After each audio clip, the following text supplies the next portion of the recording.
avec toi, nous voulons aller. Yes, God. Comme Moïse pouvait dire, Seigneur, nous n'avancerons pas si tu n'y es pas. Nous ne voulons pas tes anges, mais nous voulons ta présence. Et en ce jour, Seigneur, ton peuple rassemblé ici présent, viens, Seigneur, t'implorer, parce que nous voulons aller plus haut, avec toi, pas avec ta présence, pas avec tes anges, mais avec toi. Avec toi, Seigneur, avec toi, notre Père. Et nous voulons, Seigneur, incliner nos cœurs pour recevoir ta parole, pour recevoir tes instructions. Nous ne voulons pas être là dans ta présence comme par habitude. Parce que, Seigneur, nous ne voulons pas être habitués à toi. Nous voulons, Seigneur, te découvrir encore et encore. Découvrir une partie de toi tous les jours. Et en ce moment, Père, nous t'appelons. Nous t'appelons, Seigneur. Viens souffler notre grâce.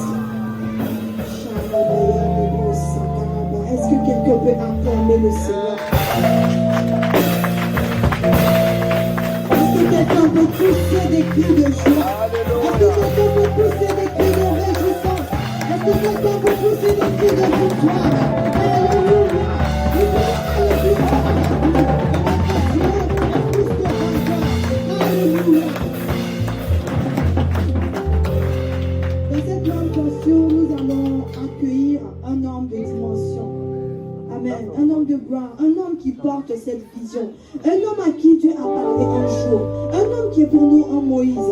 Alors que Moïse est en train de fuir, alors que Moïse se baladait, il ne savait pas où aller.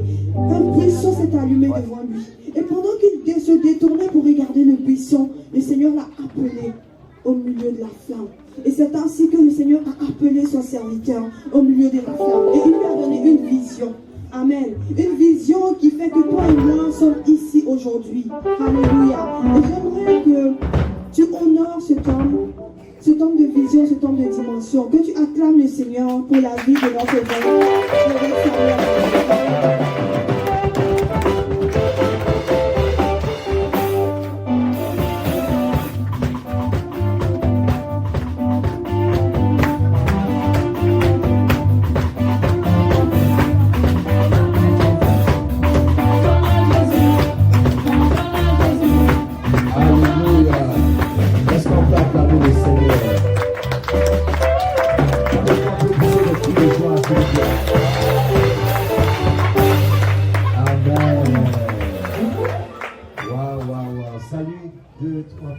Dit que Dieu te bénisse. Alléluia. Salue quelqu'un. Dis-lui c'est ta saison. Dis-lui c'est ta saison, c'est ta saison. C'est ta saison. Alléluia, alléluia, alléluia. Merci Seigneur. Amen. Que Dieu vous bénisse. Nous allons prier le Seigneur. Lève la main vers le Seigneur, on va prier. Merci Seigneur. Merci Seigneur. Tu peux jouer en soudure de ta présence. Ah, j'aime ce chant est réel.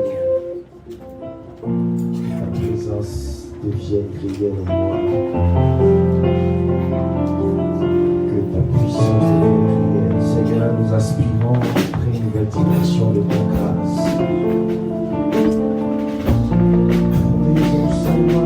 Dieu, Papa, de notre dimension de toi.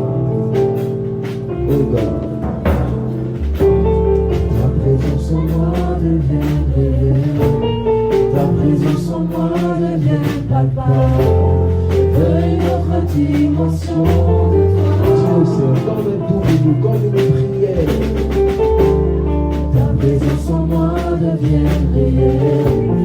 Ta présence en moi devient Papa. Je veux notre dimension de toi.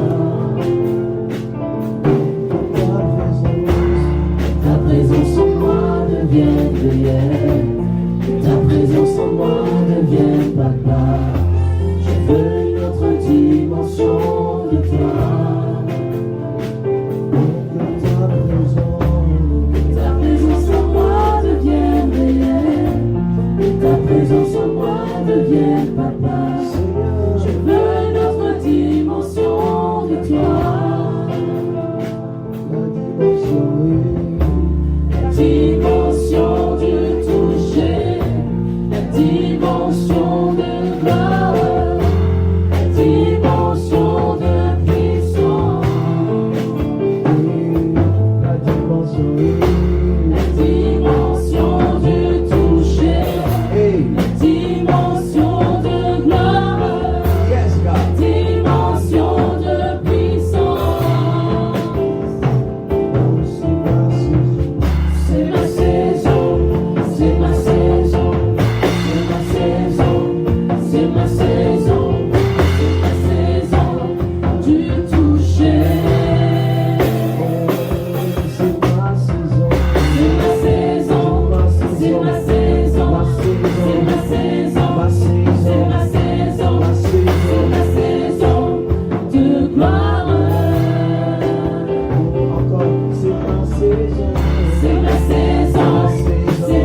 fais-nous du bien par ta présence. Nous nous attendons à toi et nous voulons voir ta gloire. Ouvre nos yeux, Seigneur. Ouvre notre esprit, Seigneur. Fais-nous voir les choses qui appartiennent à notre saison. Donne-nous la révélation, Seigneur. Ouvre nos yeux, Seigneur. Ouvre nos oreilles, Seigneur. Ouvre nos esprits, Seigneur. Nous voulons voir comme tu vois. Nous voulons entendre tes paroles. Nous voulons être touchés par ta présence. Seigneur, nous sommes là devant toi. Que ta présence nous visite. Que ta gloire descende. Que ta puissance se manifeste. Que ton action agisse. Que nous attendons à toi, Seigneur. Nous voulons voir ta gloire. Nous voulons sentir ta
yeux sont sur toi.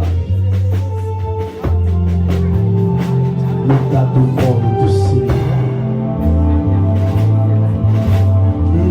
À toi seul nous donnons toute la gloire. Il y a une onction parmi nous, Dieu est en train de te visiter par son esprit.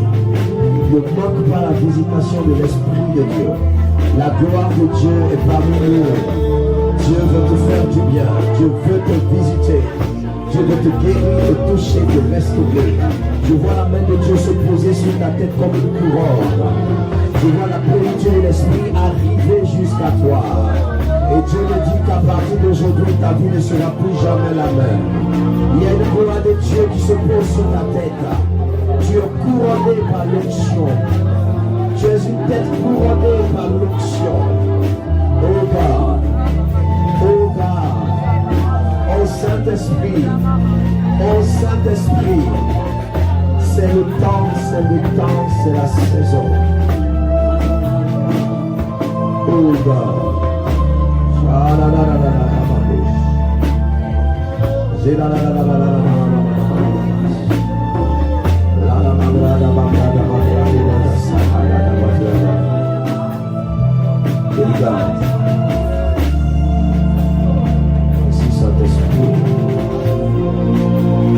Prends le contrôle. Nous t'écoutons. Si tu veux guérir, guéris. Si tu veux restaurer, restaure. Si tu veux parler, parle. Si tu veux libérer, libère. Seigneur, nous nous attendons à toi. Nous nous soumettons à ta présence.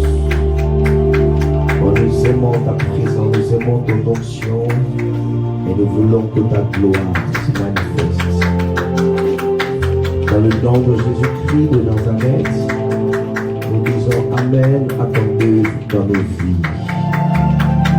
Et nous acclamons le nom du Seigneur notre Dieu.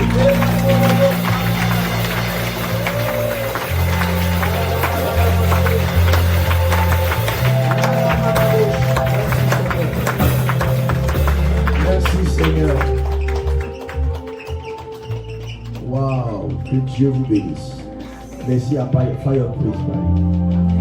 Que Dieu vous bénisse. Que Dieu vous remplisse encore. Je crois que Dieu est en train de vous utiliser. Et nous allons monter encore plus haut. Soyez bénis au nom de Jésus. Acclamons le Seigneur.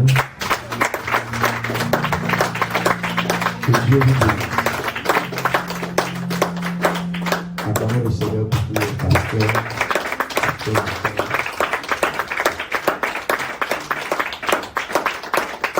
Alléluia. Je suis particulièrement content de voir ici Pasteur Aïssa, qui a été éprouvé par la maladie mais qui tient. Alléluia. Nous sommes très très contents de la voir. Est-ce qu'on peut acclamer le Seigneur?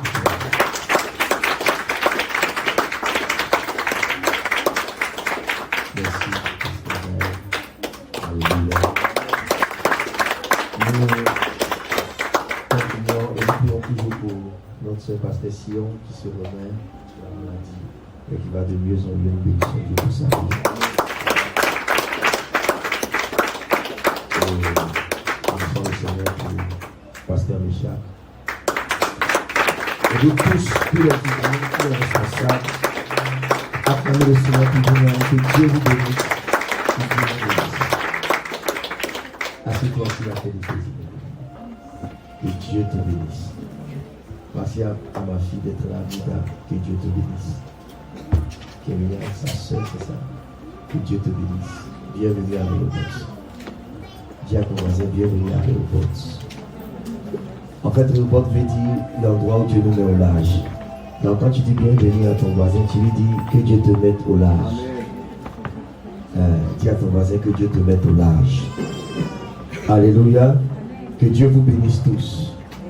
Ne dites pas amen. Amen. Que Dieu vous bénisse. Amen. La bénédiction enrichit. Amen. La bénédiction propulse. Donc quand je vous bénis, Dieu vous met au large. Amen. Alors je répète que Dieu vous bénisse. Amen. Alors Dieu a mis un message prophétique sur mon cœur. C'est bon, il y a la fraîcheur là. Alléluia. Ce matin, on était à une église là. C'était bien, hein? Il faisait chaud. Alléluia. Il faisait chaud. Et quand on est rentré, on s'est dit, oh Seigneur, merci pour celui qui a crié. Il a dit que Dieu le bénisse, que lui et sa famille aillent au ciel. Ça, c'est l'atmosphère du ciel. Alléluia. Tu vois, quand il fait chaud, le climat lui-même te montre que tu ne vas pas aller en enfer. Et que l'enfer ne te descend pas. Alléluia. Parce que la chaleur qu'il fait là, ce n'est rien par rapport à l'enfer. L'enfer, c'est le feu. Et Dieu n'a pas créé l'homme pour qu'il soit en enfer.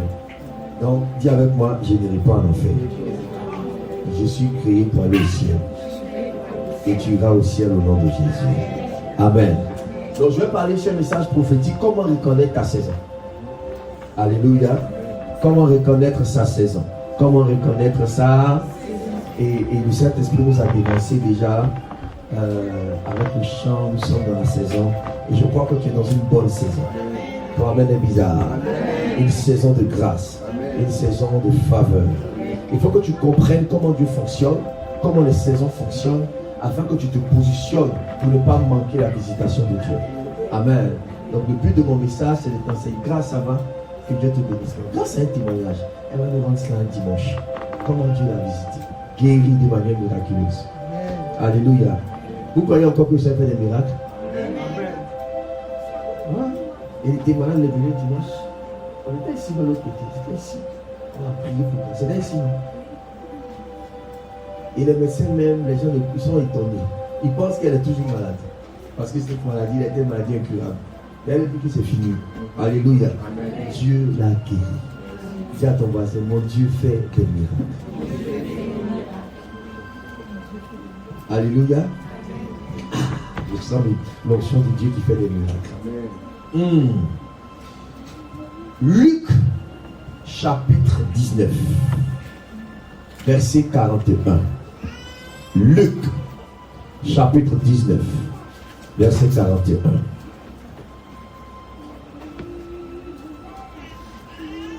Nous allons nous tenir debout ensemble.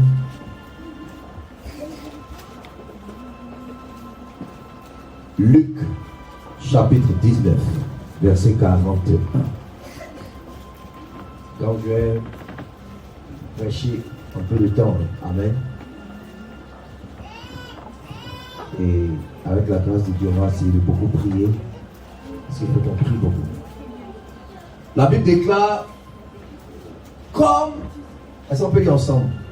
Comme il approchait de la ville, Jésus, en la voyant, pleura sur elle et dit, si toi aussi, au moins, en ce jour qui t'est, le jour la terre, donné, tu connaissais les choses qui appartiennent à ta paix. Mais maintenant, elles sont cachées à tes yeux. Il viendra sur toi des jours où tes ennemis t'environneront de tranchées, t'enfermeront et te serreront de toutes parts. Ils te détruiront, toi et tes enfants au milieu de toi, et ils ne laisseront pas en toi pierre sur pierre, parce que tu n'as pas connu le temps où tu as été visité. Amen. Seigneur, merci pour ta parole. Alors que nous venons de la lire, de la recevoir, nous refusons de manquer le temps où nous sommes visités. Ouvre nos yeux et fais-nous voir les choses qui appartiennent à notre destinée. Au nom de Jésus. Amen. Assieds-toi sur la tête des ennemis. Ça va bien? Est-ce que ça va? Amen. Ça va bien? Est-ce que je peux prêcher? Amen. Alléluia. Et s'il n'est pour prêcher? Alléluia. Et s'il n'est pour... Quand je l'ai pour boire? Hein? Tu ne me réponds pas. Je l'ai pour la gloire de Dieu dans tous les cas. Alléluia. Donc j'enseigne aujourd'hui sur comment reconnaître sa saison. Amen. Dis à ton voisin, tu dois reconnaître ta saison. Dis, tu dois reconnaître ta saison. Alléluia. Vous savez, la Bible présente notre Dieu. Alléluia. Voilà. La Bible présente notre Dieu comme le maître des temps et des... J'aimerais que vraiment tu m'écoutes bien. Cet enseignement te fait beaucoup de bien. Alléluia. Après cet enseignement, tu vas savoir comment même entendre la voix de Dieu. Ça t'intéresse? Dis, j'ai envie d'entendre la voix de Dieu. Alléluia. L'enseignement est fort. Comment reconnaître sa saison? Alors écoutez-moi très bien. La Bible dit, au commencement, Dieu créa les cieux et la terre. Est-ce que vous avez représenté avec moi aujourd'hui? Il fait chaud. Mais il y a la fraîcheur. Alléluia. Ah, il y a la fraîcheur, vous n'êtes pas chaud là. On va couper. Vous ne me répondez pas amen, vous êtes là. Alléluia. Amen. Alléluia. Amen. J'ai besoin de vous sentir pour que l'onction coule. Ouais, quand je presse que je ne sens pas le peu, l'onction n'arrive pas à descendre. Je dois vous sentir. Quelqu'un me donne un bon amen. Amen. Voilà. Donc, et puis j'aime qu'on prêche ensemble. Prêchons ensemble. Vous connaissez la Bible. Au commencement, Dieu créa les cieux. Donc, au niveau des cieux, on dit il y a les cieux. On n'a pas dit le ciel et la terre. On est d'accord? Il n'a pas créé le ciel et la terre. Il a créé les cieux et la terre. Donc, nous comprenons par là qu'il y a plusieurs cieux. Amen. Et en général, la Bible nous révèle donc 3 cieux. Dis papa annonce. 3 cieux. Le premier ciel, c'est celui que nous voyons. Le ciel de nuages. Quand on regarde là où l'avion passe, là c'est le premier ciel. On est d'accord? On va un peu plus loin même, là où il y a on voit peut-être les étoiles, l'atmosphère, tout ça, ça c'est le premier ciel. Amen. Et puis, il y a le deuxième ciel. Le deuxième ciel, vraiment, on peut parler du cosmos, les galaxies, mais bibliquement, on nous représente comme étant le ciel des anges, n'est-ce pas? Le siège où il y a des esprits. Et après cela, nous avons le troisième ciel, qui est le ciel de Dieu, où Dieu habite. Donc, je pense que quand la Bible déclare que Dieu créa les cieux et la terre, Dieu a créé le premier ciel, le deuxième ciel, et puis la terre. Il n'a pas créé le troisième ciel, parce que c'est sa maison. Amen. D'éternité en éternité, Dieu habite le troisième ciel. Donc, c'est dans le troisième ciel que Dieu règne avec les anges, les chérubins, les séraphins, les archanges, et nous serons là-bas aussi. Ah, tu dis pas bien amen. Amen. Alléluia. Amen. Et nous serons là-bas. Alors j'expliquais un jour que vous devez comprendre comment ça se passe. Je fais un enseignement très fort, très puissant. Il y a trois dimensions. Il y a la dimension de l'éternité. La dimension de l'éternité, c'est la dimension où Dieu habite dans le troisième ciel. Et quand on parle d'éternité, ça veut dire ni commencement ni fin. Dieu n'a pas commencé, Dieu existe, Dieu est. Dieu ne finira pas, Dieu n'a pas de fin. Donc l'éternité, c'est ni commencement ni fin. Après le règne de l'éternité, à partir du deuxième ciel, on rentre maintenant dans le règne de l'infini. En anglais, everlasting. Ça veut dire quelque chose qui a commencé mais qui ne va pas finir. Les anges ont commencé parce qu'ils ont été créés par Dieu. Mais ils ne vont pas mourir parce qu'ils sont esprits. Donc la différence entre Dieu et les anges, c'est que Dieu est incréé. Il n'a ni commencement ni fin. Mais les anges ont été créés un jour, mais ils n'auront pas de fin. Everlasting, infini. Ça a commencé, mais ça ne finira pas. Et la troisième dimension, c'est la dimension de la terre. Là où nous sommes, là où il y a un commencement, et puis il y a une fin. Donc la terre est caractérisée par le temps et par l'espace. Yes. On est d'accord? L'espace. Donc dans l'éternité, le temps et l'espace ne comptent pas. Écoutez-moi très bien. Si vous manquez ça, vous ne pas suivre la suite là. Dans le règne de Dieu, ma fille, le temps ne compte pas. C'est pour ça que la Bible déclare qu'un jour pour nous c'est comme 1000 ans pour Dieu, et 1000 ans pour Dieu c'est comme un jour pour nous. Parce que Dieu il n'est pas soumis au temps. Alléluia. Dieu n'est pas soumis à l'espace. Là nous sommes à Créteil, on ne peut pas être à Marseille. Alléluia. Mais dans l'éternité de Dieu, on peut être à Créteil et en même temps on est à Marseille. C'est pour ça que Dieu est omniscient. Il est présent partout et en même temps. Ah, c'est Dieu les grâces qu'on peut l'acclamer. Donc, dans l'éternité, le temps et l'espace ne représentent aucun problème. Alléluia. Maintenant, lorsqu'on quitte l'éternité de Dieu et qu'on commence à redescendre, à partir donc du deuxième ciel, c'est-à-dire Dieu a créé maintenant le temps. Jusque sur la terre, on est soumis au temps. On est d'accord? Donc les hommes sont soumis au temps et les anges aussi. C'est pour ça qu'ils ont dit à Jésus, est-ce que tu veux nous faire périr avant le temps? Les démons même. N'est-ce pas? Parce qu'il y a un temps où le diable et les démons seront jetés dans les temps de feu.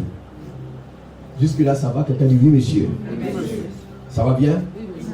Je peux avancer? Alléluia. Maintenant, écoutez-moi bien. Dieu n'est pas soumis au temps. C'est la raison pour laquelle, quand Dieu te fait une promesse, dans l'éternité, il n'y a pas de temps entre la promesse et son accomplissement. Je vais dire ça mieux. C'est pour ça que la Bible déclare que Dieu appelle les choses qui n'existent pas comme si elles existaient. Je prends un exemple. Si Dieu dit Méchach, je promets de faire de toi un multimilliardaire en euros. Amen. Dans la pensée de l'éternité, lorsque Dieu lui dit, je ferai de toi multimilliardaire en euros, en même temps c'est fait. Amen. Il n'y a pas de gap, il n'y a pas de distance entre la promesse et son accomplissement. Il n'y a pas de temps. On se comprend? C'est la raison pour laquelle lorsque l'ange vient de la part de Dieu pour parler à Gédéon, il dit, je te salue, vaillant héros. Mais le monsieur n'a pas encore soulevé l'épée. Il n'a combattu aucune bataille. Lui-même, c'est un faiblard. C'est un peureux. C'est un loser. Donc, il est choqué pour dire, mais ce que tu me dis ne correspond pas à ma destinée. Mais parce que l'ange qui lui parle, il lui parle dans la dimension de la divinité. Il n'y a pas de temps entre la promesse et son accomplissement. Ah, si tu me dis Amen. Amen. Je veux dire qu'il n'y aura pas de temps entre la promesse et son accomplissement dans ta vie. Ce que Dieu a dit, il va le réaliser et il n'y aura pas de délai. Dis-moi un bon Amen qui va raccourcir le délai. Il n'y aura pas de délai au nom de Jésus. Est-ce qu'on se comprend? On se comprend bien? Maintenant, le problème, c'est que lorsqu'on quitte la divinité, quand on rentre, par exemple chez nous ici dans l'humanité, maintenant on est soumis au temps. On est soumis au temps. Voilà l'affaire qui commence maintenant. L'affaire là commence maintenant. Voilà le problème. Nous, on est soumis au temps. Nous, on vieillit. Nous, vraiment, on s'inquiète. On se demande qu'est-ce qui va se passer. On voit l'âge qui évolue. Chaque année, on prophétise, on prophétise. Il y a des choses on voit, des choses on ne voit pas, mais on continue de prophétiser. Donc le temps nous fatigue. Alléluia. On a été jeunes, on a grandi et puis on va vieillir. Parce que nous sommes soumis au temps. Je vous pose la question. Quand vous allez arriver au ciel, à votre avis, quand vous allez voir Dieu, il va ressembler à qui? Hein? Un vieil homme, non? Nous tous, on a cette image d'un vieil homme. Hein? Comment? Il est lumière, oui. Maintenant, si on veut le garder un peu, c'est quand même papa, quand même, c'est Dieu. C'est un vieil homme. Ou bien, avec une barbe blanche. Mais on sera surpris de voir un jeune homme de 18 ans assis sur le trône. Parce que Dieu ne vieillit pas. Oh my God! Dieu ne vieillit pas. On sera choqué, non? Il n'aura pas de vieux au ciel. Quelqu'un va dire, papa, et les 24 vieillards? Les 24 vieillards, c'est une figure prophétique qui parle de la sagesse et de l'ancienneté. Ce n'est pas dit qu'ils ont la barbe blanche. Parce que dans le monde de l'esprit, quand on parle d'un père ou d'un vieillard, c'est un homme qui a la sagesse et la sagesse expérimentale. Il a l'expérience. Un homme de Dieu a eu la grâce d'être enlevé au ciel. Quelqu'un me dit Amen. Amen. Qui a envie d'être enlevé au ciel? Tu es allé au ciel, mais tu restes là-bas, bien tu reviens. Hein? Tu es revenu. Mais si vous partez là-bas, vous n'avez pas envie de revenir. Alléluia. Il est allé au ciel et il était avec Jésus. Non, c'est un servant de Dieu. C'est un servant de Dieu, oui. Et puis, elle a dit au Seigneur, Seigneur, permets-moi de voir Père Abraham. Le Seigneur a dit, d'accord, je te permets de voir Abraham. Et puis, le Seigneur a fait venir Abraham. Elle était choquée de voir un jeune homme de peu de 20 ans. Elle dit, Seigneur, c'est qui? Il dit, c'est Abraham. Parce que ça tenait un vieux. Abraham était vieux. Le Seigneur a dit que non, ici au ciel, tout le monde est jeune. Alléluia. Mais Dieu lui-même est jeune. Donc il va être vieux. Dans la vieille carte d'ailleurs, ça veut dire que c'est des anciens, ça ne veut pas dire qu'ils sont vieux. On sera tous jeunes au ciel. Et puis on ne va pas vieillir. C'est bon d'être au ciel. Hein? Ou bien, parce que tu l'attends, on ne va pas vieillir. Hein? Après on lutte comme ça. Les hommes luttent, les femmes luttent pour ne pas vieillir. Mais ne t'inquiète pas, au ciel tu ne vas pas vieillir. Amen. Donc, écoutez-moi bien, la partie est très importante. La terre donc est soumise au temps, et quand on parle de temps, il existe des saisons. Par exemple, de manière naturelle sur la terre, on parle de 4 saisons, n'est-ce pas? Avant-hier, on vient de traverser une saison, on est rentré dans l'été. À partir du 22, donc, 21 juin, on est rentré dans l'été. N'est-ce pas? 3 mois après ça, on va rentrer dans l'automne. Après l'automne, l'hiver. Après l'hiver, le printemps. Donc 3 mois, voici le temps et les saisons. Bon, en Afrique, on ne connaît pas tout ça. Il pleut et puis il fait chaud. Voilà, donc saison sèche et puis saison de pluie. Ah, tu vois, il pleut à Abidjan. Alléluia. Donc on comprend que partout, il y a des saisons. Il y a des moments où il fait froid, des moments où il fait chaud. Et donc, il y a un certain comportement attaché à chaque saison. C'est vrai, non?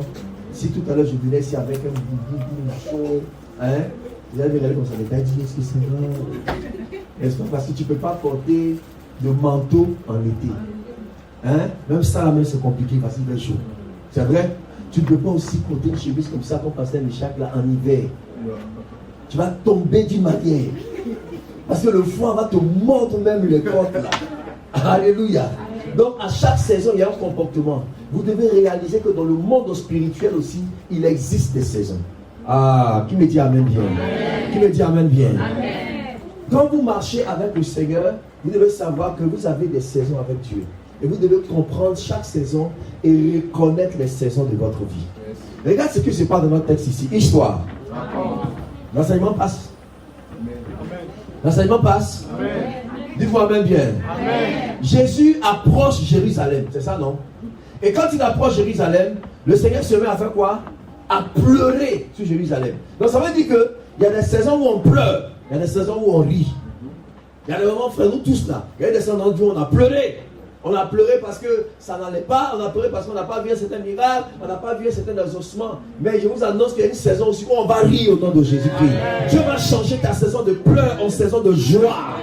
Ah, il a donné Isaac à Sarah. C'est ça? Parce que Isaac veut dire rire. Elle a pleuré longtemps. Mais quand Dieu l'a visité, les pleurs sont changés en rire. Que Dieu change tes pleurs en rire, en sourire. Je veux que tu ris un peu ce matin. Que Dieu te fasse rire. Que Dieu te donne une bénédiction qui va te faire rire. C'est trop chic. Alléluia. J'ai demandé quelque chose à Dieu.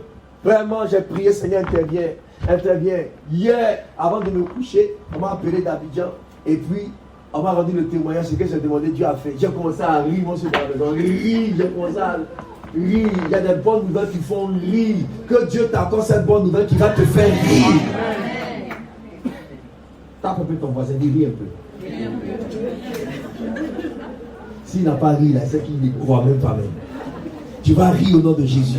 Donc il y a une saison où on pleure, et il y a une saison où on rit. Et là, malheureusement, Jésus était dans une saison de pleurs. Il regarde Jérusalem et il se met à pleurer sur Jérusalem. Alors lorsque on veut comprendre pourquoi Jésus pleure sur Jérusalem, voici ce que la Bible dit. Jésus dit à Jérusalem, si au moins en ce jour qui t'est donné, tu connaissais les choses qui appartiennent à ta paix, mais maintenant tes yeux, elles sont cachées à tes yeux. Écoutez-moi très bien. Écoutez-moi bien. Dis-moi pas, on t'écoute. Est-ce que vous savez que dans la vie, il y a des choses qui vous appartiennent et puis il y a des choses qui vous sont données. Il y a une différence entre ce qui t'appartient et à ce qui t'est donné. J'ai expliqué ça très bien. J'ai envie de dire à quelqu'un que une chose peut t'appartenir, mais elle ne t'est pas donnée. Bon. On peut dire que ton papa t'a laissé un héritage. Papier, sur le papier, juridiquement c'est pour toi, ça t'appartient. Mais tu peux vivre sans l'héritage là. C'est pas donné. Tu n'as pas reçu. Pourtant ça t'appartient. On est d'accord? Et beaucoup d'enfants de Dieu n'arrivent pas à posséder des choses que Dieu leur a données, qui leur appartiennent. Dieu me dit de te dire que à partir d'aujourd'hui, que par la puissance du Saint-Esprit, tu reçois les choses qui t'appartiennent. Toi-même n'est pas fort. C'est douloureux de vivre sans jouir des choses qui t'appartiennent. Ça fait mal, non? Bon, tu as acheté ta voiture, n'est-ce pas? Nouvelle voiture, donne-moi la marque qui te plaît là. Mercedes, GL quoi? Audi, BMW, hein? Peugeot 3000 combien? 3008. Alléluia, que Dieu te donne ça au nom de Jésus. Qui encore? Qui veut une voiture? Que je prophétise, oui. T'as pas encore l'âge? Mais tu vas la faire au nom de Jésus. Il n'y a personne qui n'a pas le droit. Tu as le droit au nom de Jésus. Une BM. Alléluia. Les gens qui aiment la vitesse, souvent la BM, les Allemands, là, ça va vite, c'est fort, mais elles sont solides et puissantes. Alléluia. Donc, est-ce que c'est douloureux de savoir que la voiture t'appartient, mais tu ne peux pas la conduire? Alléluia. Ça fait mal, hein? Tu as acheté une nouvelle voiture, mon fils, tu vois, GLE. Et puis tu conduis et puis un policier vient t'arrête. Et puis il y a un problème, toi tu t'arraches ton permis. Donc la voiture est au garage. La voiture t'appartient. Mais tu ne peux pas la conduire. Ça fait mal. N'est-ce pas? C'est comme ça que beaucoup d'enfants de Dieu, il y a des choses qui nous appartiennent. Mais nous ne pouvons pas entrer en possession de ces choses-là. Ça fait trop mal. Mais que Dieu puisse le diable et sa troisième femme. À partir d'aujourd'hui, que Dieu te donne de rentrer en possession des choses qui t'appartiennent. Ton amen n'est pas fort. Ton amen n'est pas fort.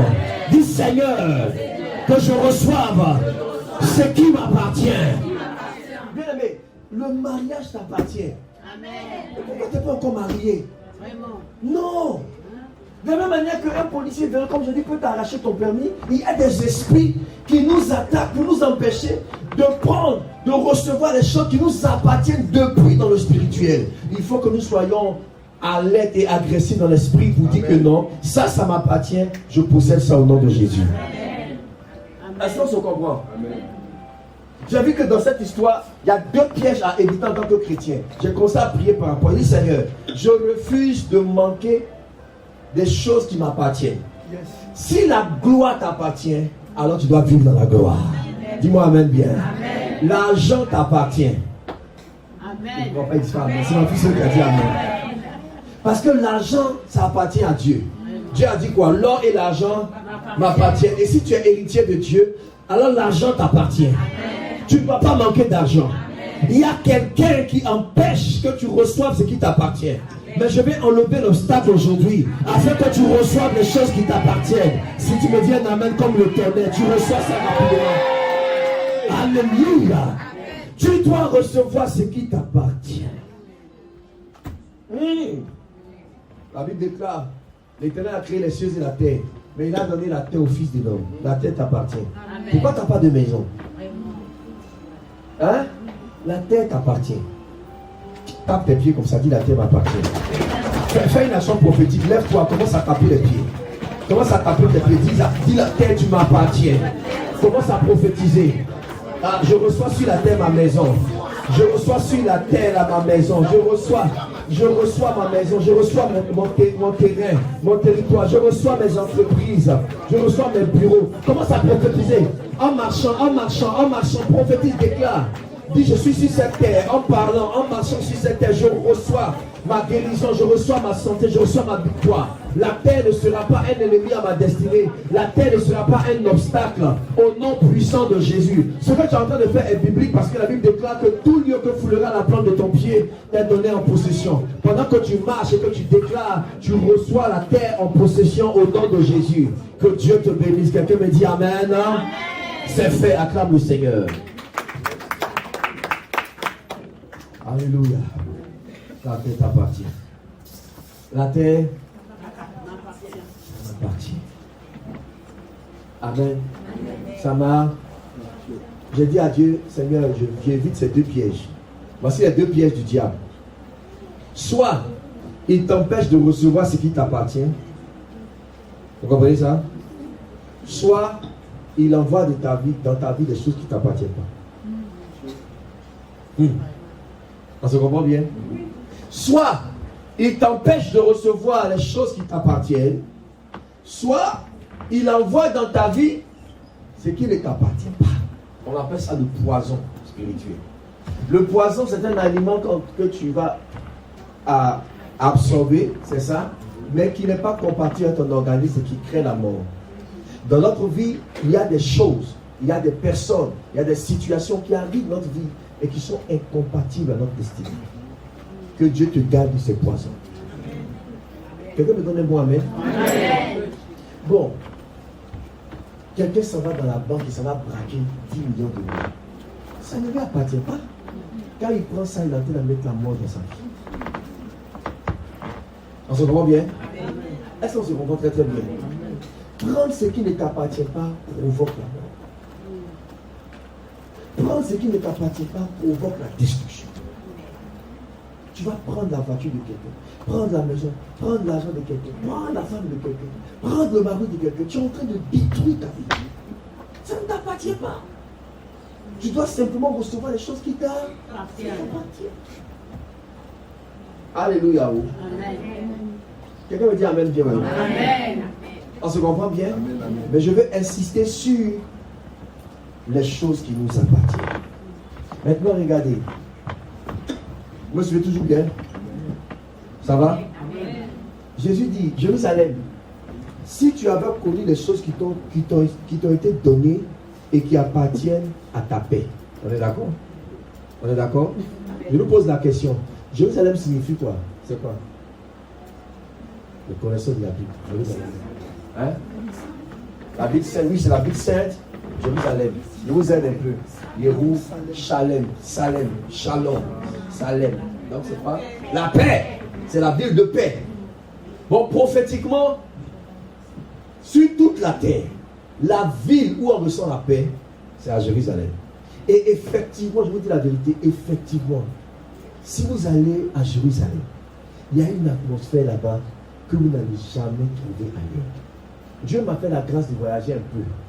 Alléluia. J'ai visité beaucoup de villes dans le monde, mais je vous assure que je n'ai jamais trouvé une atmosphère comme à Jérusalem. Alléluia. Ne vous fâchez pas avec moi. Je suis venu à Paris. J'ai vu Paris. Alléluia. J'ai vu New York. J'ai vu Washington. J'ai vu Corée, là, c'est quoi? C'est où? C'est ça, non? Corée du Sud. Je suis allé en Corée du Sud. Je suis allé à Dubaï. Je suis allé quand même beaucoup. Hein? Je suis allé au Maroc, à Casa, à Johannesburg. J'ai fait toutes ces villes-là. Je suis allé à Marseille, à Nantes, les villes de France là, pas encore. À tout. Je suis allé à Tours. Amen. À Orléans. Je suis allé à Bruxelles. Je suis allé en Italie. Je vais voyager un peu. Hein. Alléluia. Je ne sais pas si Dieu a m'envoyé en Corée du Nord. Que Dieu m'aide. C'est Pakistan, on est dans le parti. Un homme de Dieu, il a écrit sur ma page Facebook. Il est pasteur du Pakistan. Il a écrit sur la page officielle pour dire qu'il m'invite à une croisade au Pakistan. Les enfants disent, oh papa, Pakistan. Il dit, mais on doit partir partout prêcher l'évangile. Non, papa, Pakistan, c'est à côté d'Afghanistan. C'est pas où Ben Laden est là. Il dit, papa, là-bas on tue les chrétiens. Il dit, mais Dieu nous envoie en partir là-bas. Alléluia, on va faire croisade au Pakistan au nom de Jésus. Alléluia. Donc j'ai visité toutes ces villes par la grâce de Dieu, mais je vous assure qu'il y a une atmosphère à Jérusalem, c'est incroyable. Oui. Je suis en train de travailler pour qu'on organise un voyage en Israël. Il faut qu'on y aille. Qui veut partir? Préparez-vous pour cela, c'est pas compliqué. Et surtout ici en France, ça va directement, là c'est pas loin, et c'est pas aussi cher que pour l'Afrique. Alléluia. 1000 et quelques, 100 000, 200 euros comme ça, avec le billet d'avion, tout. Un séjour de 10 jours. Tout compris, hôtel, 4 étoiles, 5 étoiles, nourriture, petit déjeuner, dîner, tout ça c'est dedans. Oui. Et ça c'est pas cher. On fait un visa groupé. Ceux qui sont français n'ont pas besoin de visa, et puis les autres n'ont pas. On fait 10 jours, on visite la Galilée, Jérusalem, la Judée, vous allez visiter tous ces endroits bibliques là. Vous voyez ça devant vous. C'est extraordinaire. Alléluia. Amen. Jérusalem, c'est la ville où Dieu est. C'est la ville de Dieu. Mais pourtant, ils font beaucoup de mauvaises choses là-bas. Pourtant, les habitants ne connaissent pas Jésus. Pourtant, les Juifs en général ont rejeté le Seigneur. Alléluia. Mais c'est quand même la ville de l'Alliance. Quelqu'un me dit Amen. Amen. Alors, si quelqu'un veut comprendre ce qui se passe à la Jérusalem actuelle, voici le texte qui l'explique. Quand Jésus est venu à Jérusalem, Jérusalem a rejeté Jésus. Ils n'ont pas reconnu que Dieu les visitait. Alors le Seigneur s'est détourné de Jérusalem. Et la paix qui devait être le partage de Jérusalem, cette paix-là maintenant est donnée à tous ceux qui viennent à Jésus. Car à ceux qui l'ont reçu, à ceux qui ont reçu la parole, il leur donne le pouvoir de devenir enfants de Dieu. Donc toi et moi, quand on accepte le Seigneur, la paix qui était supposée être pour Jérusalem, cette paix nous est donnée par notre alliance avec Jésus. Est-ce qu'on peut acclamer le Seigneur des Seigneurs? Alléluia. C'est comme ça que nous avons la paix. Donc la paix que nous avons en tant que chrétiens, c'est la paix qui était réservée à Jérusalem. Maintenant Jésus a dit, parce que vous ne m'avez pas reconnu, alors je vous laisse. Les païens vont venir vous traumatiser. Il viendra sur toi des jours où tes ennemis vont t'environner, de trancher. Ils vont t'enfermer, ils vont te serrer de toutes parts, ils vont te détruire. Et depuis que Jésus est mort jusqu'à aujourd'hui, Jérusalem est la ville qui n'a pas connu la paix jusqu'à maintenant. Alors il y a un paradoxe là-bas. Vous êtes à Jérusalem, vous sentez dans l'atmosphère, parce que vous êtes spirituel, vous sentez une paix. Mais en même temps, physiquement, il n'y a pas la paix. C'est bizarre, hein? Il y a des militaires partout, des policiers partout, l'armée est partout, parce qu'ils sont en guerre jusqu'aujourd'hui. Guerre religieuse, guerre politique, guerre dans la guerre. C'est terrible, hein? Amen. Même si le lieu où il y a la nuit de lamentation, là-bas, mais c'est là-bas, il y a un vrai palabre. Et dernièrement, il y a eu un gros palabre là-bas, pendant le ramadan là. Pourquoi il y a le palabre? C'est l'endroit où Salomon avait bâti le temple. On se comprend? Baisse un peu. L'endroit là a été détruit par les Romains après Jésus, à l'an 70 après Jésus.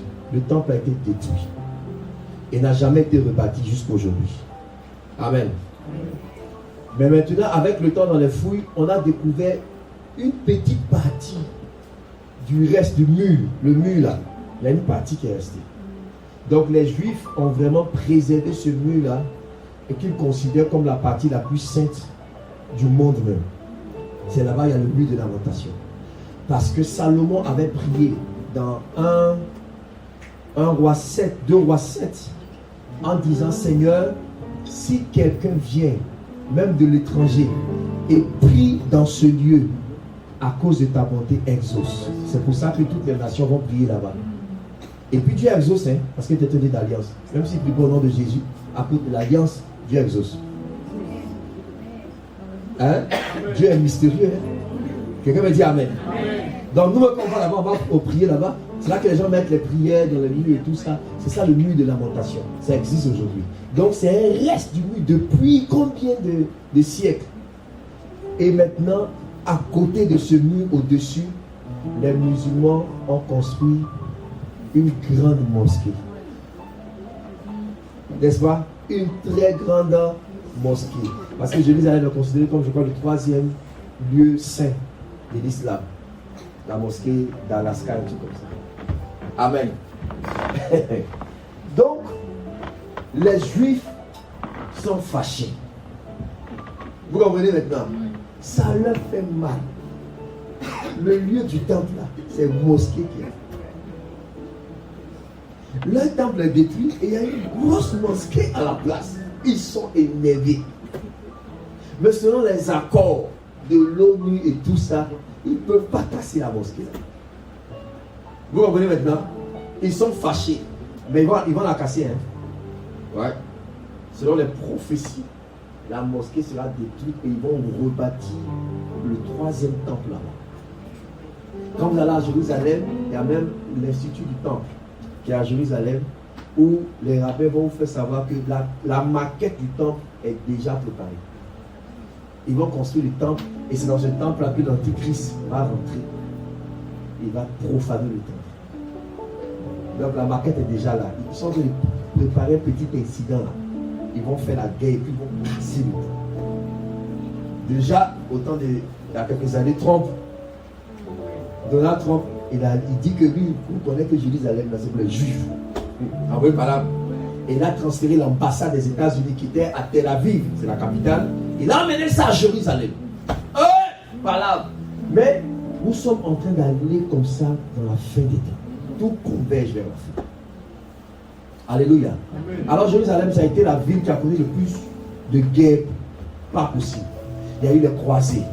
Les chrétiens contre les musulmans, il y a eu plein de guerres. Pourquoi? Parce que Jésus a annoncé que Jérusalem, parce que tu n'as pas reconnu le temps qui t'a été donné, alors tu vas recevoir la guerre.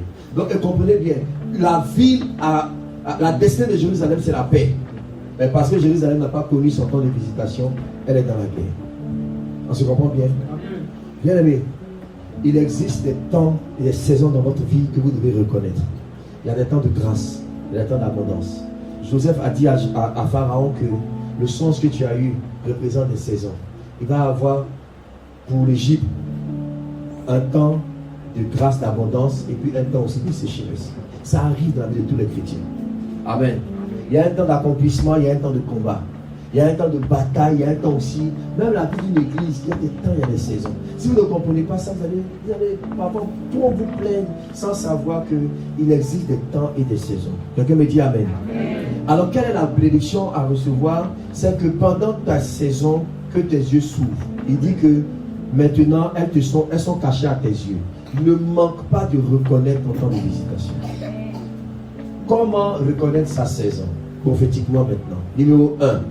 Pour reconnaître ta saison, tu vas sentir, premier signe, pour reconnaître une saison, tu as une grosse envie de prier. Hein? Il y a un regain de piété. Tu as envie de jeûner, tu as envie de te mettre à part. Même quand tu regardes la télé, même ça t'énerve. Tu as envie de prier, tu as envie de te mettre à part avec Dieu. C'est l'un des premiers signes.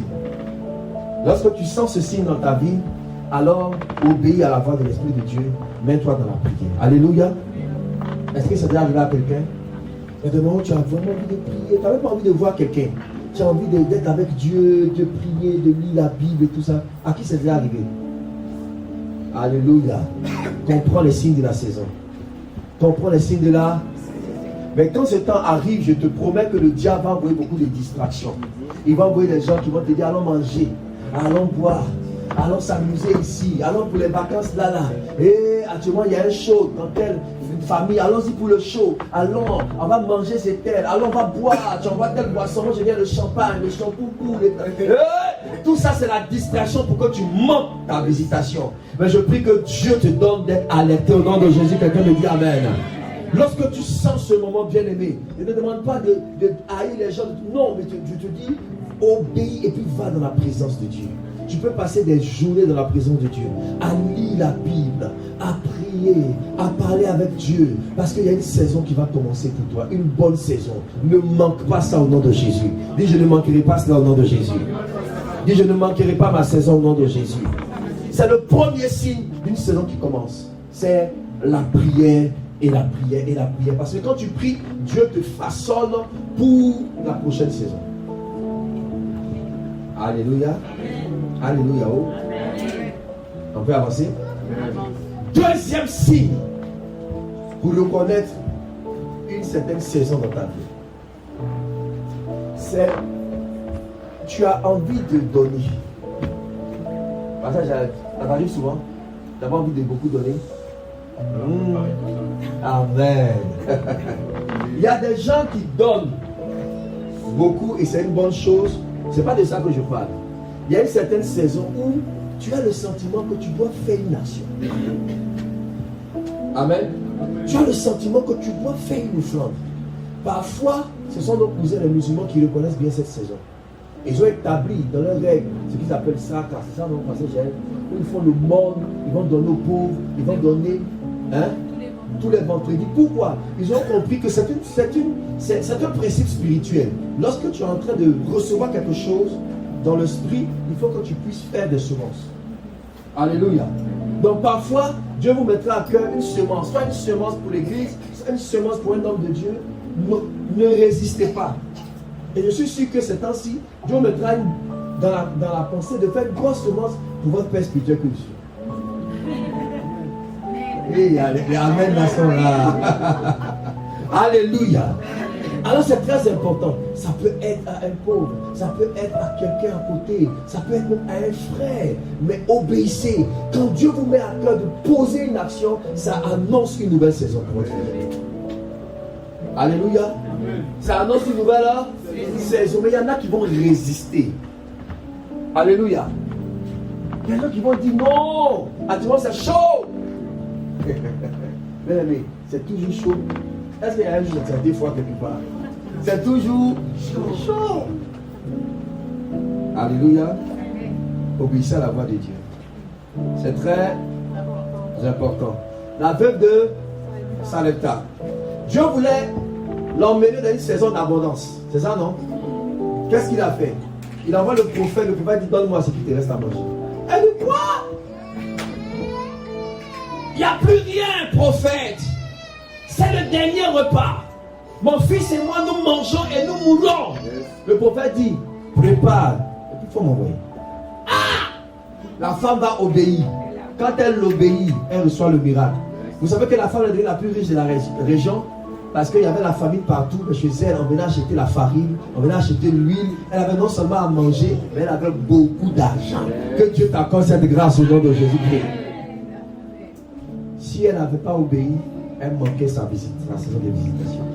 Donc le deuxième signe, c'est l'offrande. C'est l'action. Qui sent ça? Quand c'était prière, elle en sentait. On dit offrande, elle en sent plus. Je sais que tu sens ça et je sais que tu vas obéir. Quelqu'un dit amen. Troisième signe d'une nouvelle saison qui commence dans ta vie, Dieu envoie des anges dans ta vie. Des anges de destinée, c'est des hommes. Des personnes avec un mandat spécial. Alléluia. On appelle ça des rencontres prophétiques. Dieu te fait rencontrer des gens prophétiquement. Lorsque ta saison du mariage arrive, Dieu va te faire rencontrer quelqu'un qui va te connecter à ton futur mari. J'entends pas le amen là-haut. Dieu te connecte à quelqu'un qui va te connecter à ta future femme. Tu vois un peu? Lorsque ta saison de richesse arrive, Dieu te connecte à quelqu'un qui va te donner l'idée de l'entreprise. Ça va te rendre riche. Dieu te connecte à quelqu'un pour ton futur travail. Donc, il y a des gens qui commencent à arriver dans ta vie d'une manière spéciale parce qu'ils viennent pour accomplir une mission spéciale de la part de Dieu. Donc, apprends à reconnaître les personnes qui arrivent dans ta vie. Est-ce que tu comprends?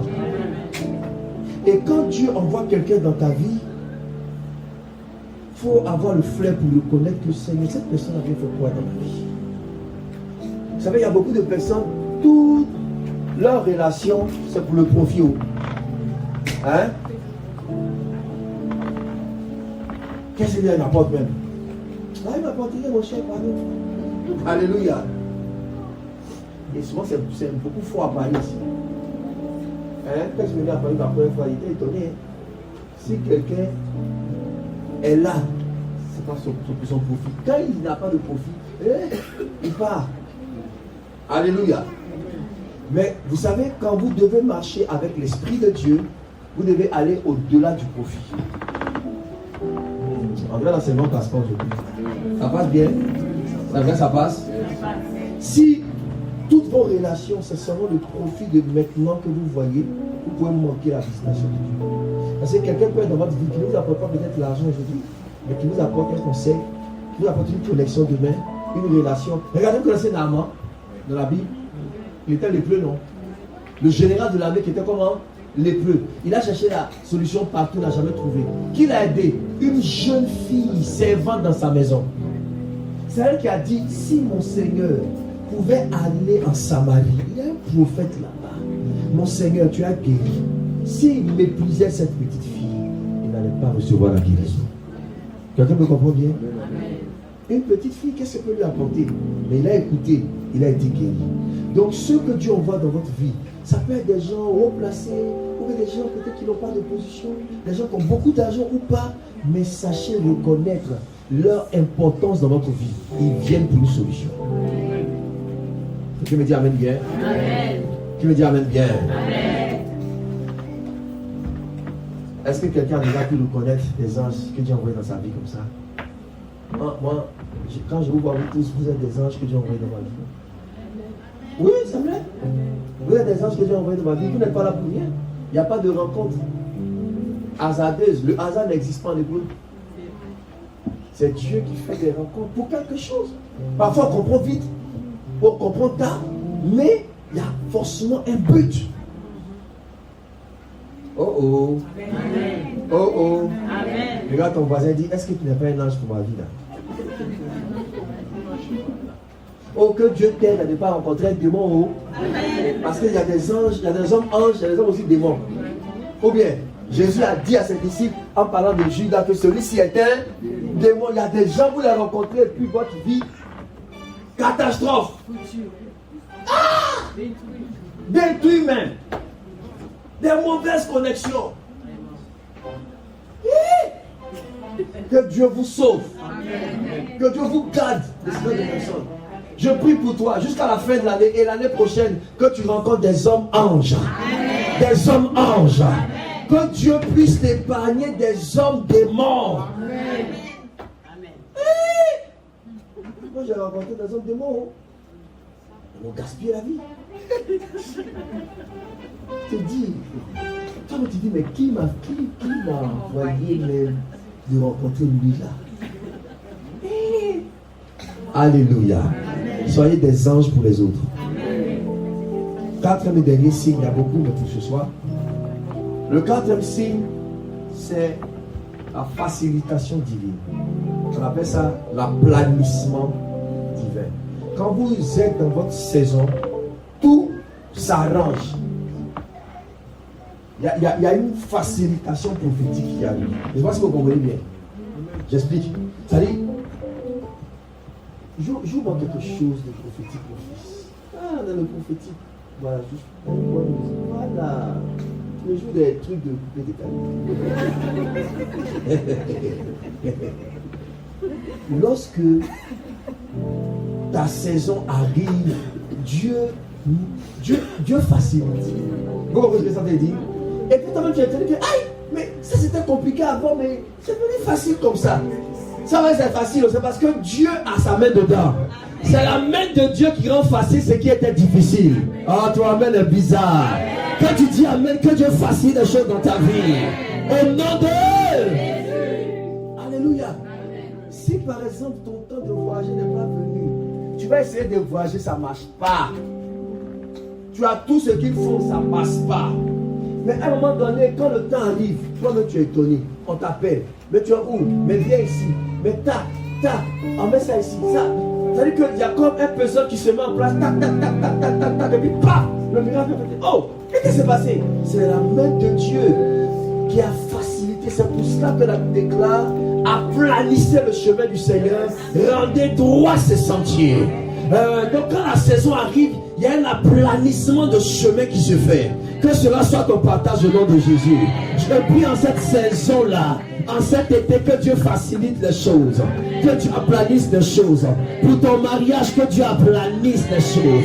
Pour ta prospérité, que Dieu aplanisse les choses. Et ça, c'est très important. Alléluia. Il peut arriver une saison, tu as envie d'acheter une maison, c'est compliqué. L'entreprise doute de toi. La banque dit non, on ne peut pas vraiment te faire le prêt. Hein? Ça, tu ne comprends pas. Pourtant, tu as assez d'argent. On va réfléchir, on vous revient. Et puis, tu dis ok, ça va. Tu continues de prier. Et quand la saison arrive, tu es étonné. C'est la banque qui t'appelle. Bonjour madame, là on est sur votre cas. Vous avez demandé un prêt de 200 000 euros, mais on est prêt à vous donner même 500 000 euros déjà. Oh! Alléluia! Et puis maintenant, l'entreprise t'appelle pour dire que non, il y avait une maison que vous vouliez, mais il y a une deuxième maison qui est mieux que la première. Est-ce que vous pouvez le voir? On dit mais oui, mais et en plus de cela, mais vous avez un voisin qui est prêt à vous donner encore une portion. Tu as dit mais qu'est-ce que dis-moi amen. Maman Riscade me rendait le témoignage quand elle a commencé à construire. C'est ça, maman? La maison. Mais tous les jours, c'est un témoignage. N'est-ce pas? Quelqu'un appelle pour dire que mais il y a une cuisinière ici qu'on va à vil prix. L'autre dit mais moi je ne peux pas vous donner ça. Donnez comme ça. Tout s'arrange. C'est ça que la Bible déclare, que tout concourt au bien de ceux. Quand tu me dis amen, je vois un arrangement spirituel que Dieu arrange. Ça veut dire que c'est la saison. Alléluia. C'est la saison. Et quand tu sens l'arrangement dans ton esprit, n'hésite pas. Il ne faut pas trop tarder. Parce qu'il y a beaucoup aussi, ils voient l'arrangement et puis ils tardent. Toi, tu es en train de braquer la soeur, là. Ça, c'est un vieux mot. Tu priais pour la soeur, tu priais pour la soeur. Alléluia. La soeur dit non. Oh non. Frère, et puis un jour comme ça, il dit, ça va mon frère? Tu fais quoi ce week-end? Pas grand-chose. Je fais un resto. Hey, l'arrangement. Dieu est en train d'arranger. Dieu est en train de pousser les choses dans son cœur d'une manière. On se comprend? Ça veut dire que le temps est arrivé. Le temps est...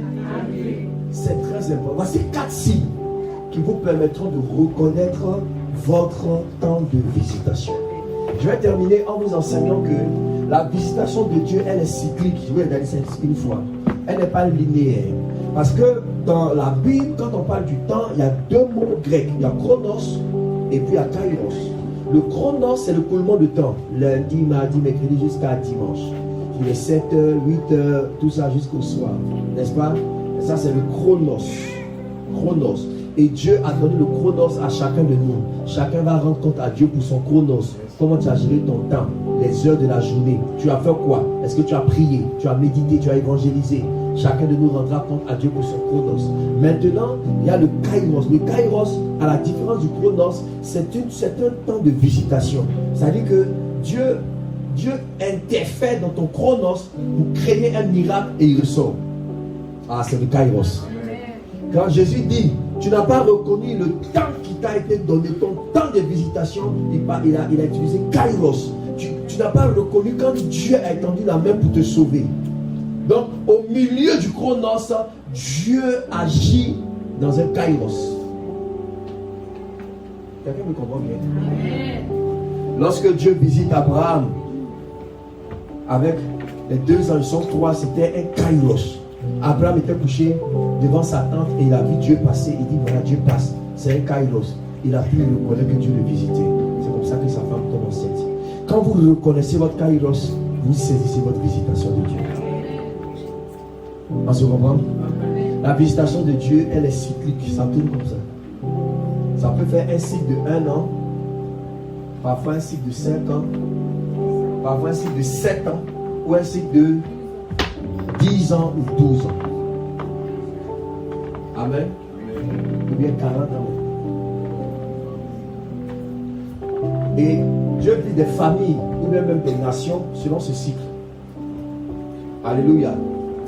En Côte d'Ivoire, à partir de l'année 2010, chaque 10 ans, il y a une crise politique.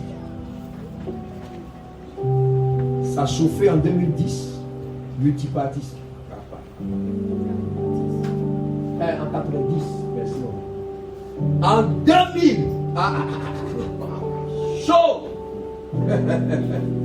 À partir de 2000 maintenant, les soulèvements 2001 et tout ça, jusqu'en 2010, la guerre. Et donc nous prions. On a prié pour ça. 2020, c'était chaud encore. On dit non, là cette fois-ci, Dieu a étendu sa main. Et en 2030, là, il n'aura rien au nom de Jésus. Est-ce qu'on se comprend? Joseph a dit à Pharaon 7 ans de vache grasse, ensuite 7 ans de vache maigre. Visitation de 7. Je l'ai dit ici une fois, Facebook nous aide un peu. Je me suis rendu compte, sans le savoir, que chaque année, dans chaque mois, je me retrouve toujours dans un certain endroit. Sans calculer, à certains mois de l'année, quand Facebook me rappelle, je suis à Paris, ou je suis à Abidjan, ou je suis au Gabon, à la même période. À la même période, sans calculer. Pourquoi? Parce qu'il y a comme ça un cycle de visitation. Il y a certains événements qui arrivent dans votre vie à une certaine période de l'année que vous devez savoir et connaître. Alléluia. Alors je suis en train de prier aussi pour une reprogrammation de ma destinée. Quelqu'un me dit Amen. On appelle ça un reparamétrage prophétique. Alléluia. Quand je me suis converti au Seigneur, quand je me suis abandonné vraiment au Seigneur, voilà. Parce que depuis très petit, la mère était là. Mais en 1994, c'est ça? 94, donc c'est une année paix, c'est ça? Vous ne écoutez pas, oui? Vous écoutez? À partir de cette année, ça c'est pour moi, hein, pas pour toi. Alléluia. Les années paix, c'était des années de grâce pour moi, béni. Les années impaires, c'était chaud. N'est-ce pas? Je me donne au Seigneur 94.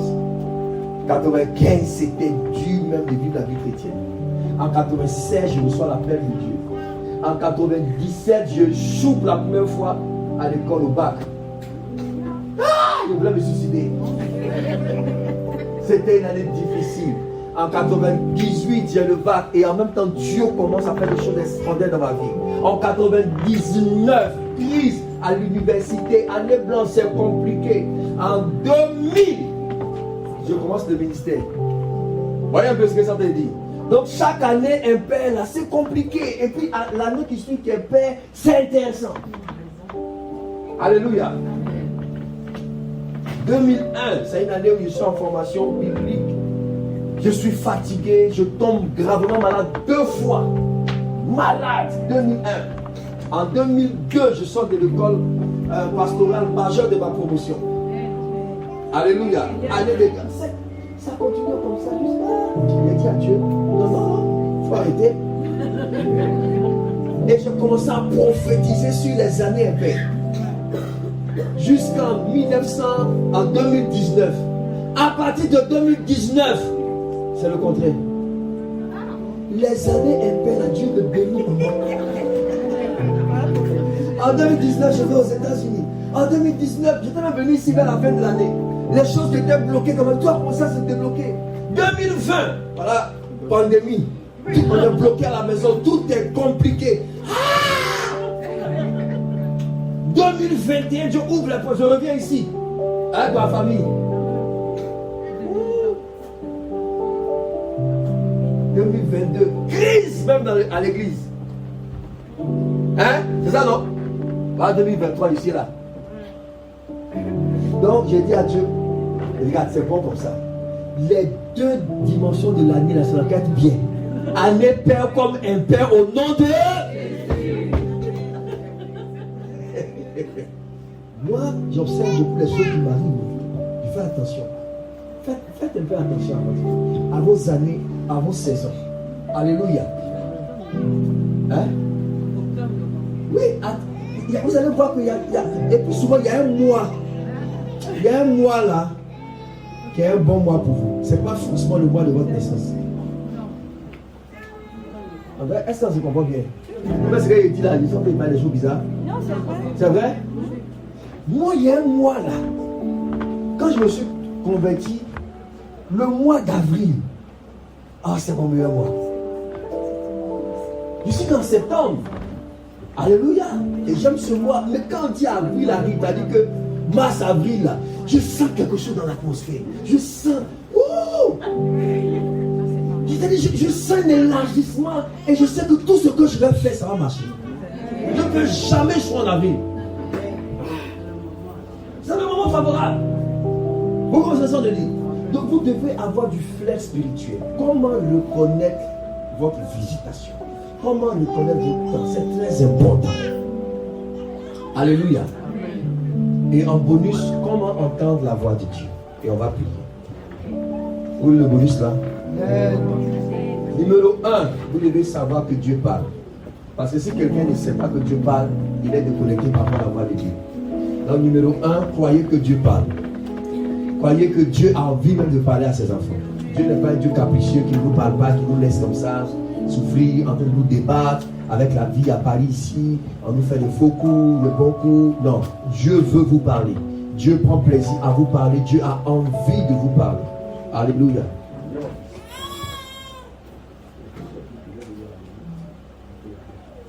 Dieu a envie de vous parler. Alléluia. Dieu veut vous... Dis à ton voisin, Dieu veut te parler.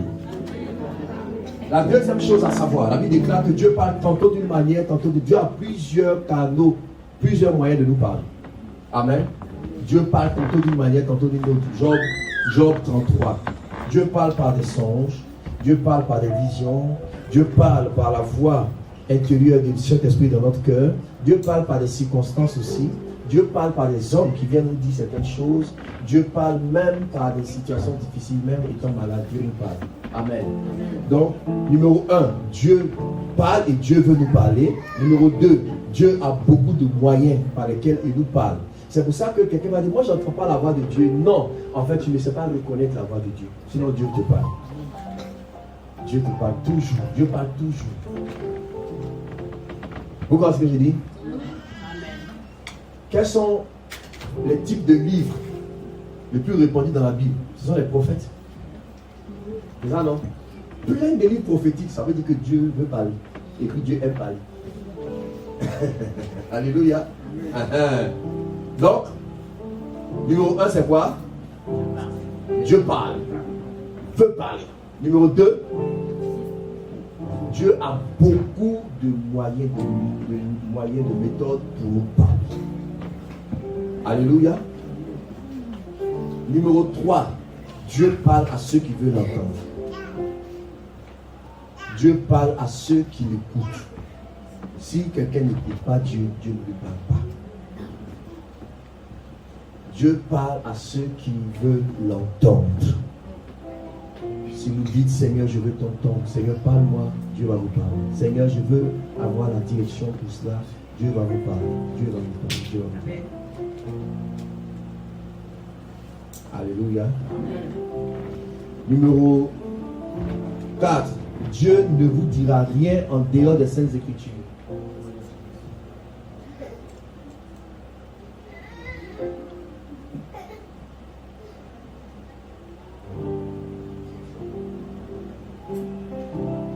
Dieu ne vous dira rien en dehors des Saintes Écritures. Est-ce que tu comprends? Quelqu'un dit que Dieu m'a parlé, ma soeur. Et Dieu m'a dit. Dieu t'a dit quoi? Dieu m'a dit de te tuer. Alors que Dieu a dit tu le tueras. Point. Alléluia. Dieu m'a dit que ton mari, c'est mon mari. Dieu a parlé fort, hein? Alors que Dieu a dit tu le convoiteras pour ce qui appartient à l'autre. Tu vois un peu? Donc, Dieu ne peut pas dire quelque chose qui soit en dehors de sa parole. La parole de Dieu, c'est le canevas qui nous amène à juger tout ce qu'on entend de la part de Dieu. On est d'accord? C'est vrai? Quelqu'un vient, Dieu m'a dit que vous tous là, vous êtes en dessous de moi. Je suis votre chef. Je suis en haut de vous. Oh! Jésus a dit que le plus grand soit le serviteur des autres. Donc par là, on comprend que ce que tu nous as dit là. N'ayez pas peur de pouvoir analyser toute parole que vous entendez. N'ayez pas peur d'analyser toute prophétie que vous recevez.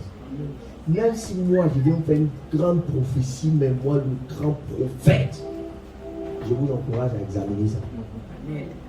Alléluia. Parce que quand Dieu parle, tu n'as pas peur. Tu es sûr de ce que Dieu t'a dit. On va examiner.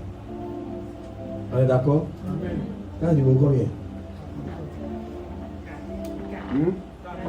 4. Numéro 5. La voix de Dieu s'exprimera toujours dans la paix intérieure, la paix de votre cœur.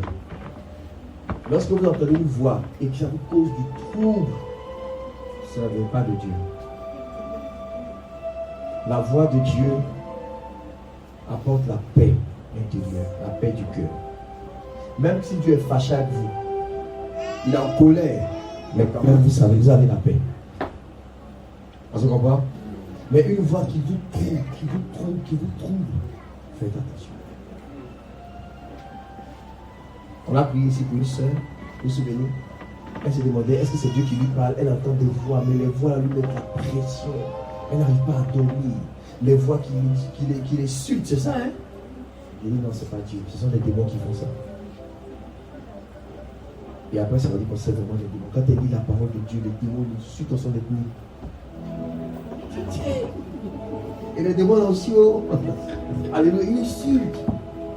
Ils empêchent de lire la Bible et tout ça. Donc la voix de Dieu apporte la paix. Alléluia. C'est quel signe? 6. C'est le 6 maintenant. Le 6e signe. La voix de Dieu sera une voix dominante dans votre esprit. Et là, je vais expliquer. Quand vous priez, La voix de Dieu peut prendre la forme. Amen. Je vais vous donner un exemple. Par exemple, la parole de connaissance. Vous ne pensez pas à quelque chose et vous recevez une pensée forte sur quelqu'un, sur une chose.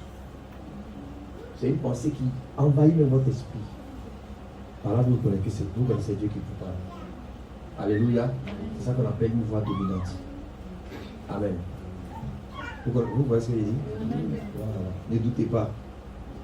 Vous ne pensez pas à Meshach, vous pensez, une pensée arrive que voilà, Meshach, Dieu vous montre quelque chose sur son travail. C'est par le connaissance. C'est Dieu qui vous parle comme ça. Amen. Une voix dominante. 7e signe, la voix de Dieu fait un rebond. Voilà, ça a été au 7e signe. Un rebond, le rebond prophétique. David a dit, l'Éternel a parlé et 2 fois. Il a parlé 1 fois et 2 fois j'ai entendu la voix de Dieu. Quand Dieu vous parle, la voix du Seigneur va revenir. Alléluia. La voix du Seigneur va revenir. Il vous parle 1 fois et puis ça revient 2e fois. Ça peut mettre 1 heure, ça peut mettre 2 heures, ça peut mettre 2 jours, mais la même parole va revenir. Il y a toujours un rebond prophétique. Et vous savez que c'est Dieu qui vous parle. Voici 7 signes qui peuvent vous aider à reconnaître la voix de Dieu. Alléluia. Qui a appris quelque chose ce soir? Qui est béni ce soir? Que Dieu vous bénisse. Est-ce qu'on peut se lever, on va acclamer le Seigneur?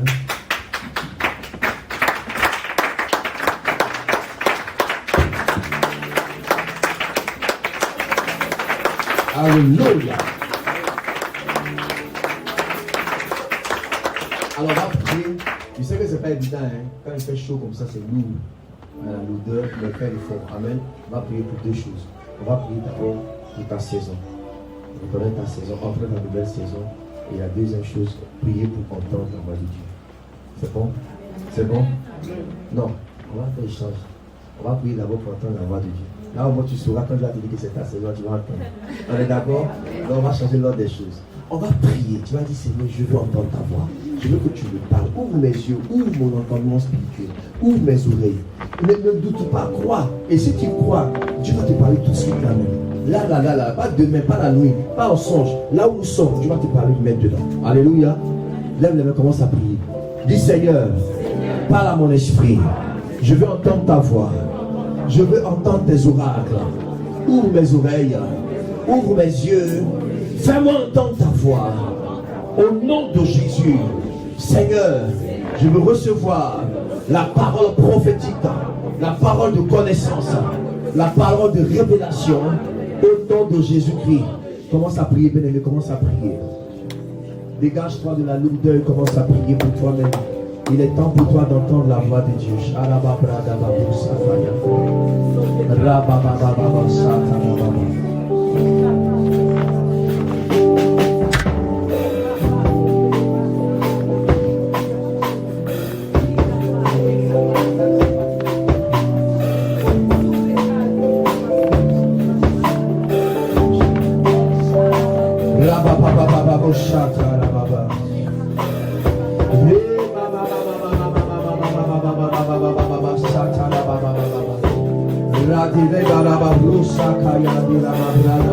Oh Saint-Esprit,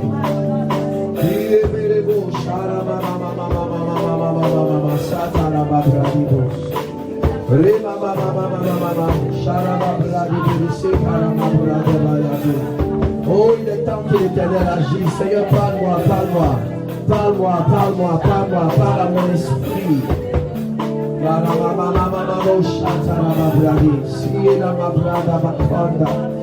Dieu se révèle, Dieu se révèle, Dieu se révèle, Dieu se révèle. Il est le Dieu qui se révèle, il est le Dieu qui se révèle. Oh God. Maintenant tu vas prier pour ta saison. Tu vas prier pour reconnaître ta saison. Sois attentif, Dieu veut te parler. Des gens sont en train d'entendre la voix de Dieu ici ce soir. Prie pour ta saison. C'est peut-être ta saison de grâce, ta saison de restauration, ta saison de mariage, ta saison de bénédiction. Commence à prier le Seigneur. Prie pour ta saison, prie pour ta saison. Prie pour ta saison. C'est la saison de la conversion de ta famille. C'est la saison de la visitation de Dieu. Pour ton époux, pour ta femme, pour tes enfants. Prie le Seigneur. Hey! Oh God.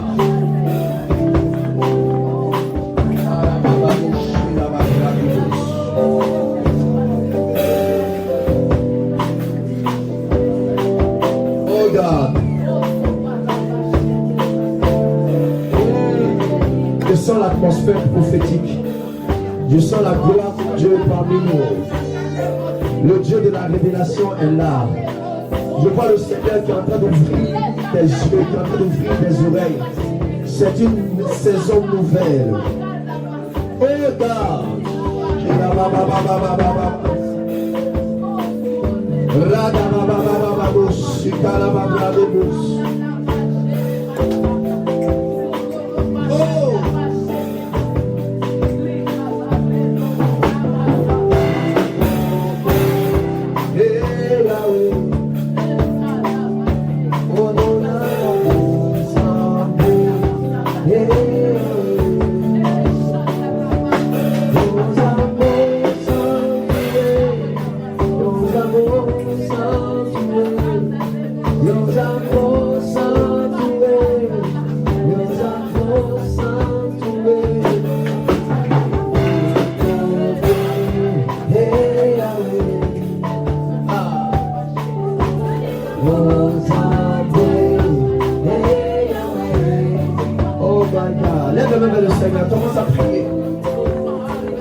Je sens une touche prophétique. Je sens une touche prophétique. Je sens une touche prophétique. Oh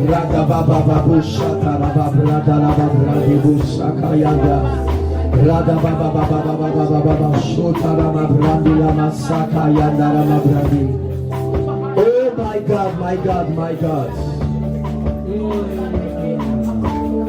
Merci Saint-Esprit. Je vois le Seigneur, ma fille, et je te confirme que Dieu ouvre une nouvelle saison pour ta vie. Dieu est en train d'ouvrir une nouvelle saison de grâce, une nouvelle saison de gloire. Oh my God. Tu es arrêté. Tu es arrêté, mais il y a comme un feu autour de toi. Il y a comme un feu autour de toi. C'est comme si tu étais dans le feu. Dieu va commencer à te parler d'une manière précise. Dieu va commencer à se révéler à toi. Dieu va commencer à se révéler à toi. Et les choses vont commencer à changer dans ta vie. Dieu va envoyer de nouvelles personnes dans ta vie. Oh my God. Et derrière toi, je vois un grand peuple. Dieu va t'utiliser comme une source de bénédiction pour faire du bien à beaucoup de personnes derrière toi. À cause du cœur que tu as. À cause du cœur que tu as. Le cœur de faire du bien aux autres. Le cœur de bénir les autres. Oh God.